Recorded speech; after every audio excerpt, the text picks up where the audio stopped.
I think they were made. When were they made? Like, I think the first Paper Mario is the year 2000, apparently. So, so that's just before the GameCube is released, I think. And so this is. It's funny because the GameCube itself takes the form of a cube, which is deeply associated with Mario, I think, right? Cubes are what Mario jumps on and hits and jumps up from below, right? Like the second we enter Mario 64, the the squares from the 2D adventures become cubes, and then that sort of, I think, representative of what he's doing. He's interacting with cubes, which, when taken in this abstract form, which the GameCube turns into, the GameCube just becomes a cube. It's not a power-up cube. It's not a platform. It's just literally the symbol of a cube. It somehow represents space, I think. Just pure three-dimensionality. So, right, it seems then, and I'm not entirely sure, it seems as if Paper Mario is one of the last Mario adventures for the Nintendo 64. So it's also at this transitional point, and is all about Mario being a 2D creature who somehow is aware that it's in a 3D environment, so it can use that awareness to dodge obstacles. It can use its awareness of 3D space to interact with the 2D world in ways that the 2D world wouldn't be able to usually, right? Like shifting behind a huge rock because it knows that the huge rock is actually just a flat piece of paper, and so on. So it seems to me that Paper Mario introduces the idea that the shift from 2D to 3D is not just a material change, but a change in awareness, right? By shifting to the 3D world, Mario is aware of secrets and things about the 2D world that it wasn't able to know before. Or not the 2D world, the world, right? It was aware of the world at 2D, now it's aware of the world at 3D, can somehow navigate it differently. So the game is all about that in this way. So it's funny because then, again, these other games, the main 3D adventures, are all somehow about that, I think, as well. But whereas in Paper Mario, this is very obvious as a metaphor because it's literally toying around with the idea of 2D, the 3D Mario games have to toy around with the idea in a more directly symbolic way, I think. So this is crazy because then in Mario Sunshine, the director, Koizumi, God, I want to know his name. Right, yeah, Yoshiaki Koizumi said that in Mario Sunshine, what they wanted to do was somehow reproduce the sense of childhood play. And so what they were doing was playing with water, for example, right, reminded him of playing with water pistols as a kid.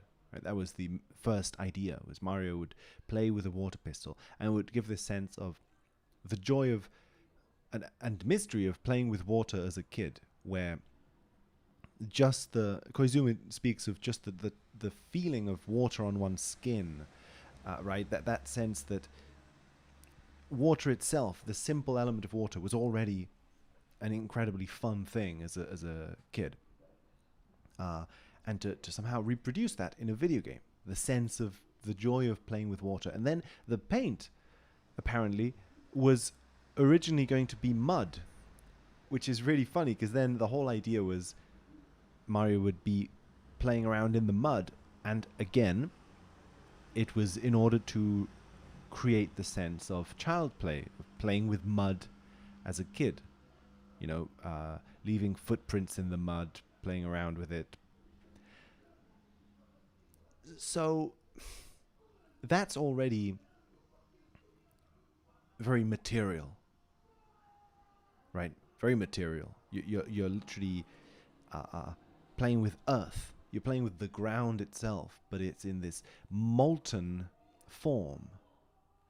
And Koizumi made a map of Delfino Island on mud as well, as a not as a prop, but as a just a model to work on to then come up with, I guess, the 3D version or whatever. So the island itself, Island Delfino, is born from mud. Originally, it's made of mud, and then the paint is mud as well. The paint is the material out of which these worlds are made of. These paintings are made of paint. The worlds themselves, then, in some way, are made of paint, and so the I think the mud metaphor is very interesting here. So the whole of Mario Sunshine is about playing with matter, and I think there's something Koizumi said that is relevant here, which is that a Mario game is a game that is fun to play irrespective of whether you complete the mission or not, right? So I really agree with that. And I think that Koizumi was very centered on making the gameplay experience fun, just running around. That's the focus of the game. And it's funny because that's... I find that very interesting, because what you're doing when you're doing that is you're simulating your own life, in a sense, right? You're pretending to be Mario. And so you're pretending to be Mario, just enjoying running around, jumping, playing with matter, basically, just playing with the material world. And I think that's something I said, I think in another video, it's something we don't do much, I feel, right? If we're in the material world, we're trying to attain some goal. We're doing something for something else. And just the fact of playing with matter is pretty intense, I think. There's something about it that's sort of almost revolutionary, I think. It's completely different from the way in which we usually act in the world. There's a comment Miyamoto makes in an interview that I think speaks to this. He says that they toyed around with the idea of Mario meeting other human beings on Delfino Island, but it felt too weird. So they thought that he should encounter, the different creatures like he does always. That's so funny because Miyamoto says that, and you know what he means. Like, I completely agree with him. In some weird way, Mario can't meet other people like him. Like, the only way that it makes sense for him to meet other human beings in Mario Odyssey, for example, is for the human beings to be almost completely different creatures from him. Human beings in Mario Odyssey are like, just that they're different. They're not Mario-style human beings. They're like stylized human-shaped models or something. I think that I think reveals something about Mario and the Mario games, which I think is that Mario can be the only... Well, see, right, Mario and his inner circle, so to speak, right? Peach, Wario, Luigi, Mario and his inner circle are the only human style beings. But the other is always represented by non-human type beings.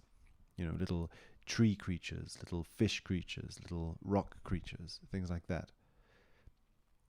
I think that what that does is that you as the player are identifying as the only human being on the scene.